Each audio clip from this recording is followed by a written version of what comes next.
최근 권성동 의원 측이 통일교 2인자 윤 씨 쪽에 전화를 건 사실이 확인됐습니다. 수사 상황을 알려달라는 내용이었습니다. JTBC에는 녹음 파일이 제보로 들어왔습니다. 들어보시죠.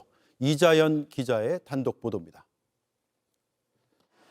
지난달 22일 오후 택배기사 A씨는 권성동 국민의힘 의원에게 택배 배송을 하게 됐습니다.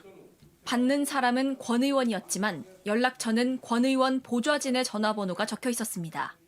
권성동 의원님한테 이렇게 보내시는 지금 가지고 가고 있거든요. 경비실에 제가 맡기시면 들어가다가 제가 찾아서 전해드릴게요. 네네, 알겠습니다. 그런데 이날 저녁 8시쯤 A씨는 갑작스러운 전화 한 통을 받습니다. 아까 전화 통화했던 저 권성동 의원 비서인데요. 네? 권성동 의원님 비서인데요. 아, 예, 보좌관님, 네. 저기 조사받고 나오신 의원님이 좀 통화 좀 하셨으면 하시는데요. 저고요?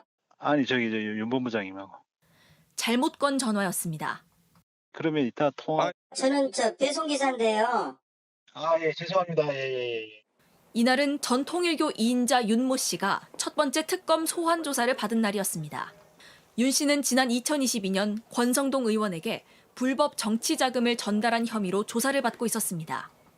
그의 다이어리엔 2022년 1월 5일 서울 여의도의 고급 중식당에서 권성동 의원에게 큰 거 한 장을 서포트했다는 기록도 적혀 있었습니다. JTBC 취재 결과 이날 권 의원 측은 실제로 윤 씨 측과 접촉한 것으로 파악됐습니다. 윤 씨의 한 측근은 조사 당일 오후 1시쯤 보좌진으로부터 전화가 와서 30초쯤 통화한 것은 맞다고 인정했습니다. 조사를 끝내고 권 의원과 윤 씨가 직접 통화했는지는 모른다고 했습니다. 이어서 윤 씨의 구속영장 실질심사 전에도 영장에 적힌 혐의가 무엇인지 등을 묻는 연락이 왔다고 말했습니다. 돈을 받은 혐의로 조사를 앞둔 권 의원 측이 돈을 준 혐의로 조사를 받는 통일교 쪽에 수차례 접근해 수사 상황을 공유받으려 했던 겁니다. 권 의원 측에 여러 차례 입장을 물었지만 답변 드릴 것이 없다고만 밝혔습니다. JTBC 이자연입니다. 의원님이 조사받고 나와서 통화하길 원하신다. 녹음 파일에 이렇게 나오네요. 맞습니다. 통일교 전 세계본부장 윤모 씨가요. 그 특검 소환 조사를 받은 날이 지난달 22일입니다. 불구속 상태로 첫 소환 조사 받은 날인데요. 예. 이날 그 택배 기사 한 분이 권성동 의원의 서울 자택에 택배 하나를 배송하게 됩니다. 이 택배에는 받는 사람 이름으로는 권성동 의원이 적혀 있었는데 받는 사람의 연락처로는 보좌진 전화번호가 있었다고 합니다. 이 택배 기사는 보좌진에게 이 전화를 걸어서 택배를 어디다 맡기면 좋겠냐, 보좌진은 경비실에 맡기셔라, 이런 상당히 통상적인 대화를 나눴습니다. 그런데 이날 저녁 8시쯤에 문제의 전화가 걸려온 겁니다. 다시 한번 들어보시죠. 권성동 의원님 비서인데요. 아, 예. 저기 조사받고 나오신 의원님이 좀 통화 좀 하셨으면 하시는데요. 자, 그러니까 권성동 의원의 보좌진이 윤 씨는 조사를 받고 있는데 그 윤 씨의 측근에게 전화하려다가 번호를 헷갈린 것으로 의심되는 상황입니다. 그러니까 택배 기사에게 전화를 잘못 건 겁니다. 예. 단순히 배송을 한 배송기사인데 다른 번호인 줄 알고 전화해서 통화를 의원님이 하고 싶어 하신다. 이런 얘기를 하는 거네요. 그러면 택배에 적혀있던 그 번호가 비서관 연락처와 동일한 전화번호입니까? 그런데 이날 저녁에 걸려왔던 전화는요. 그 번호가 택배에 적혀있던 번호랑은 좀 다른 번호였다고 합니다. 그런데 이 전화번호는 다르지만 사실 두 통화가 목소리는 좀 비슷하거든요. 그래서 저희가 시청자분들도 직접 판단하실 수 있게 음성 변조 없이 전해드리고 있으니까요. 보좌진이 확실한 낮 통화와 의문의 저녁 통화 저희가 붙여드릴 테니까 이어서도 한번 들어보시죠. 경비실에 제가 맡기시면 들어가다가 제가 찾아서 전해드릴게요. 저기 조사받고 나오신 의원님이 좀 통화 좀 하셨으면 하시는데요. 예. 네, 그러니까 좀 부적절한 통화를 해야 하니까 아마도 다른 휴대전화를 이용하려다가 전화번호를 착각한 상황으로 의심이 됩니다.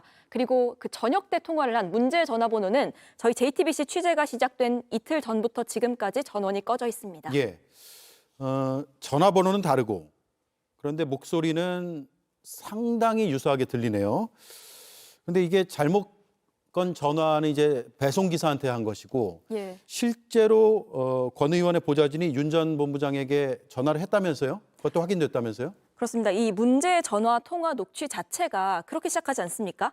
아까 전화 통화했던 권성동 의원 비서입니다. 예. 라고 시작을 합니다. 그러니까 윤 전 본부장의 측근이랑 해당 보좌진이 이전에도 통화를 했다는 걸 충분히 유추할 수 있는 내용이죠. 예. 그래서 제가 그 윤 씨의 주변 인물들을 하나하나 수소문을 했고요. 또 취재를 했습니다. 그런데 측근 한 명이 7월 22일 조사 당일에 낮 1시쯤에 본인이 실제로 권 의원의 보좌진과 통화한 사실이 있다고 인정을 했습니다. 예. 그리고 이뿐만이 아니었습니다. 윤 전 본부장에 대한 구속영장 청구된 뒤에도요. 해당 보좌진이 윤 전 본부장 측근에게 전화를 걸어왔고 이 구속영장에 적힌 내용이 어떤지 알려달라고 했다는 겁니다. 예. 자, 정리를 한번 해보죠. 자신에게 불법 정치 자금을 준 혐의로 특검 조사를 받고 있는 사람에게, 윤 전 본부장이죠. 예. 그 사람에게 권성동 의원 측에서 수차례 전화를 걸었다. 그것도 소환 조사 당일 그리고 구속영장 청구 그 시점이죠? 맞습니다. 저희가 보도한 윤 전 본부장의 다이어리에는요. 2022년 1월 5일에 서울 여의도에 있는 고급 중식당에서 권 의원과 만나서 큰 거 한 장을 서포트했다. 이렇게 적혀 있습니다. 예. 그리고 특검은 이 윤 씨가 권 의원에게 저 만남 이후에 윤 후보를 위해서 써달라 이런 취지로 메시지를 보낸 것도 확보한 상황입니다. 게다가 윤 씨는 저보다 한두 달 뒤인 2022년 2월에서 3월쯤에 그 권 의원이 통일교 궁전에 방문했을 때 쇼핑백을 전달받았다 이렇게 진술하고 있기도 합니다. 예. 자, 조사가 한창 진행 중일 때 양쪽에서 그러니까 준 것으로 의심되는 쪽과 받은 것으로 의심되는 쪽 양쪽이 연락하는 것 자체만으로도 부적절한 거 아니에요? 맞습니다. 이 권 의원의 불법 정치자금 수수 혐의의 핵심적인 증거는요. 윤 전 본부장의 다이어리 그리고 윤 전 본부장의 문자 메시지 가장 중요한 건 윤 전 본부장의 진술입니다. 예. 그런데 그런 키맨인 윤 씨와 권 의원의 각각의 양쪽 측근끼리 연락을 나눈 것만으로도 문제가 될 수 있는 상황인데요. 그런데 오늘 들으신 녹취에 따르면 권 의원 쪽은 이 조사 받고 나오자마자 윤 씨 본인이랑 직접 통화를 하려고 했던 것으로 보입니다. 이거 증거인멸 우려되는 상황인 만큼요. 특검은 양측이 얼마나 또 어떤 연락을 주고받았는지 확인이 필요해 보입니다. 예. 이 사안에 대해서 지속적으로 추적을 하고 있는 이자연 기자가 자세하게 설명을 해줬습니다. 잘 들었습니다.